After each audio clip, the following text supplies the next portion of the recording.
We left off with Alfred Wegener going back to Greenland and dying of a heart attack. It was 1930, his idea of continental drift had been thoroughly debunked. Nobody really believed him. The proof Wegener needed was found years later on the ocean floor. Because remember, Wegener said that when we find out what the ocean floor looked like, we're going to change our beliefs. So what did we think the ocean floor looked like? Well, most people thought it was a flat, cold, lifeless plain. Okay, flat, cold, lifeless plain. Now there are a few people that had a little bit of indication that it wasn't just cold, flat, lifeless. Those people that had laid the underwater telegraph cable.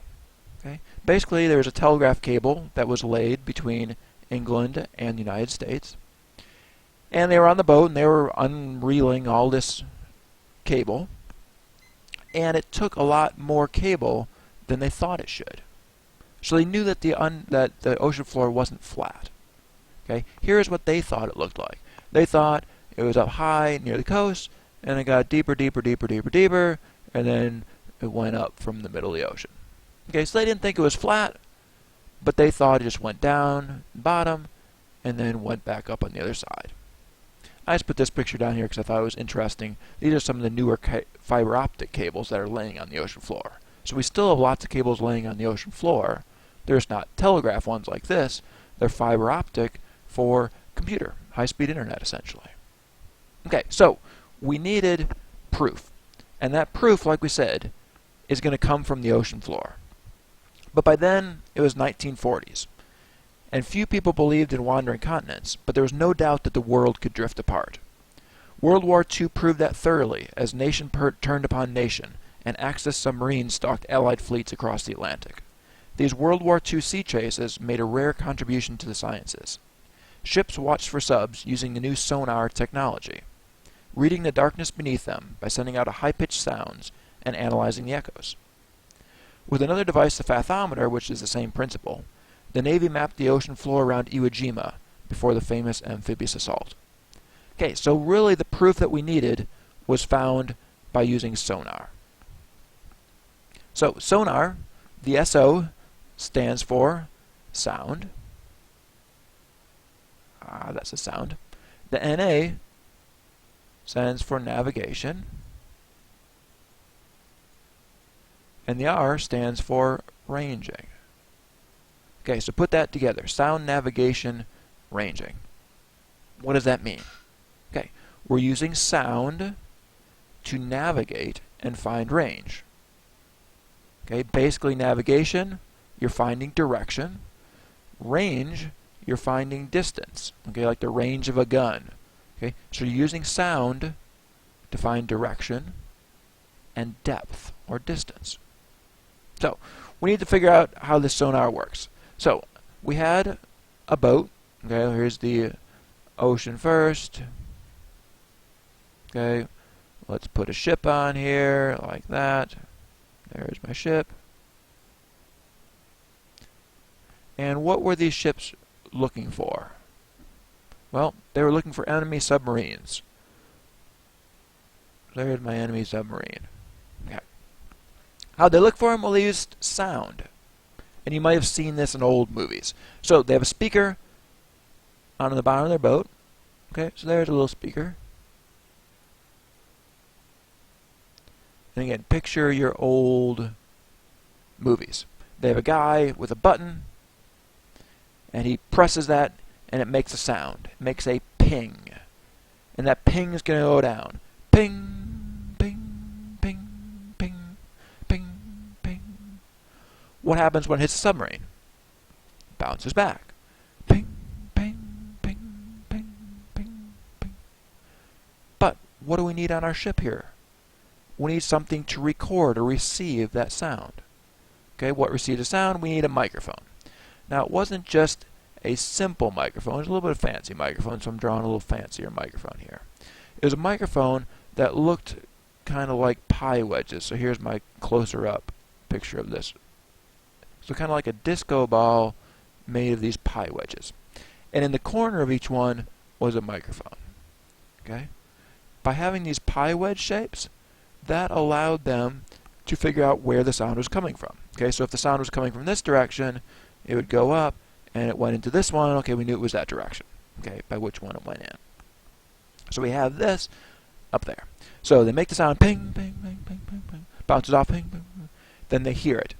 They know where it's coming from, which direction, because of this. They know the depth, because of the simple formula, depth equals rate times time. Okay, so we know that. So they hear it coming back. They yell to another guy. That other guy looks at the table, and he says it's a depth of this many feet.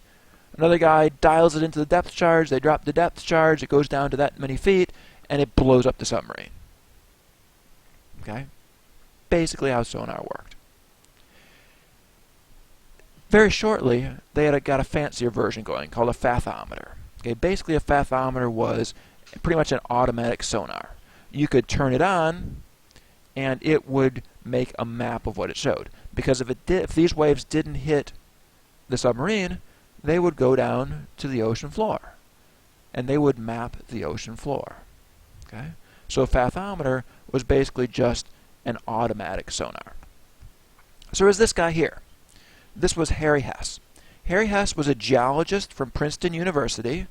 Okay? A little different than a German, right? And he was a geologist, not a meteorologist. So, Harry Hess, he was a geologist from Princeton University, and he was aboard the USS Cape Johnson at Iwo Jima. And he was fascinated by the glimpses of the ocean floor that he saw. Basically, he was a scientist. When they left the port, instead of just waiting to turn the sonar until they were, where they were supposed to go, enemy territory or around Iwo Jima, he decided, well, let's just turn the sonar on right away, or the fathometer on right away. So he turned the fathometer on once they left, and it made a recording everywhere they went. So basically, they made a map of the ocean floor wherever they went. Okay, so they do that. They found some pretty interesting things. Okay, no one cares about it too much right now because the war is still going on. But in 1947, the war is over. Hess goes back to Princeton, and then we start getting a glimpse of what he had mapped. All these extra boats and ships with the sonar and stuff, what did the Navy do with them after the war? And they didn't keep them for the next war. It'd be too long. They didn't just scrap them. That would be wasteful. They sold them at Army-Navy surplus auctions. So universities around the country bought ships with these fathometers on them. And they went to start making maps of the ocean floor. And what they found, like I said, surprised everyone. So what we're going to do is we're going to draw what they found using their fathometer, basically a precision depth recording. So on the coast, so here's the coast. All right, here's my continent over here. Then I'm going to put my ocean. Here's the ocean. Oh, lots of big waves apparently in the middle there. And here's another continent on the other side of the ocean. So what they found was, kind of just off the ocean, we had the continental shelf, and then it dipped down. Okay, deep. Then, gradually, the ocean floor got higher and higher and higher and higher and higher. In the center of the ocean, they found a valley like this. And then it went lower, lower, lower, lower, lower, lower, lower, lower, lower. Like that, to the other side. Again, this totally, completely surprised everybody. They expected the ocean floor to be flat, cold, dead. Okay, that's what they thought.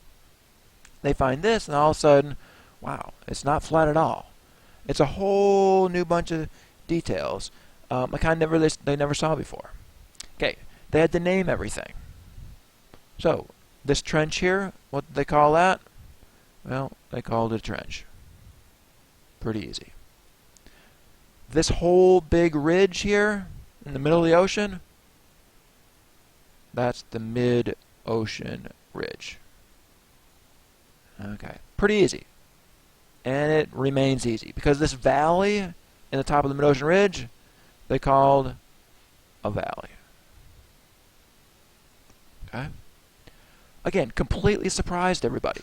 So all these new people, all of these students and professors, they had these ships, they started crossing the oceans back and forth, back and forth, back and forth, mapping this mid-ocean ridge, or these mid-ocean ridges. As they did it, they also started to take the temperature of the water. Let me change color. We're getting all one color here. So I started taking the temperature of the water. So here's my boat up here. They dropped the thermometer down. And they expected it to be colder, colder, colder, colder, colder, and then coldest on the bottom. Okay, getting colder with depth. They found that it did. Okay, colder with depth here. Went across the ocean, you know, going here, again, colder with depth. Colder, colder, colder, colder, colder, colder with depth. They got above the valley. What they found was it started to get a little bit colder, but then when they got to the valley, it started to get warmer with depth. Warmer, warmer, warmer, warmer, until when they got in the very center of the valley, the water was boiling. Okay? Heat was flowing out of the valleys and into the water and heating the water. On the other side here, again, it was expected colder, colder, colder, colder, colder. Okay, so now it's not flat and it's not cold. Okay, it actually got hotter in the valleys. So, here's a better map than my drawing of what they found. So here you see these mid-ocean ridges. This one here, that's the Mid-Atlantic Ridge. Okay, let me change that back to a different color. Okay, so here, Mid-Atlantic Ridge. Okay. This one here, Mid-Indian Ridge. Here, East Pacific Rise. Okay, so every ocean had this big ridge, this big mountain range, and in the center of it was a valley going right down the middle of the ocean. Again, it stunned everybody. So as their undersea maps grew more detailed, they found the Mid-Atlantic Ridge is a peculiar structure, a kind never before encountered. It's a mountain range some 6,000 to 10,000 feet high, with a steep and narrow valley in the center. The Mid-Atlantic Ridge is part of a system of ridges 46,000 miles long, and they've been compared to the seams of a giant baseball, winding virtually all the way around the world.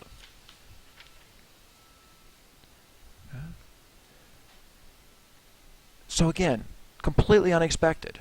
We're now starting to see that, well, maybe Wegener wasn't at all wrong. The ocean floor doesn't know what we looked like. We still haven't gotten to wandering continents like he said yet, but it leads us to another piece of proof. What we need to do now is we need to find out, why is it hot in the valleys? You can probably guess why it's hot in the valleys. You're all smart people. But they didn't know it yet. Okay? So what we're going to do is we're going to figure out why it's hot in the valleys. And before we do that, we're going to do a really quick view of the structure of the Earth. Because once we know the parts of the Earth, we can get a better understanding of why it's hot in the valleys.